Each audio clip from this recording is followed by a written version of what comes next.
On the first day of the traders' strike, Trade and Industry Minister Amelia Chambade made a statement to Parliament where she announced the indefinite suspension of trading licenses. We have suggested that we suspend the trade licenses for the time being while we review them, because that one is in my portfolio.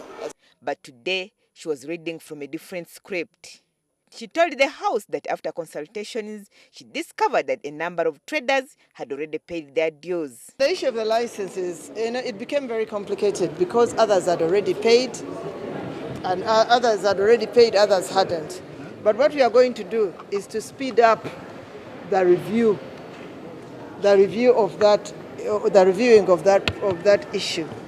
Otherwise, it wouldn't be right for us to suspend. That is actually my immediate action. Then it was the turn for Finance Minister Maria Kiwanuka to take the floor.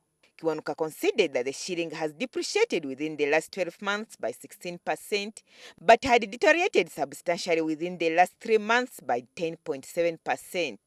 Among the short and long-term measures that government has promised to undertake to stabilize the exchange rate are: first and foremost, government will be cautious not to deplete its reserves, which Kiwanuka says would expose the economy to greater risks. That the executive is also embarking on efforts to focus more on facilitating export promotion activities, including tourism, improve business environment, and attract remittances. That in partnership with local commercial banks, government will soon implement agricultural credit facility worth 60 billion shillings. So what we want to do is to promote the supply of this commodity called the US dollar or any other foreign exchange that might be in demand by the Ugandan business community. And that means increasing our production, increasing our agricultural productivity where we have a comparative advantage. It means increasing our capacity for agro-processing. Though some MPs were happy with the intervention spelled out by the finance minister, others directly heaped the blame on the government. Because you cannot have an economy where you do not produce. When you produce and export, that's how you earn income or foreign reserves.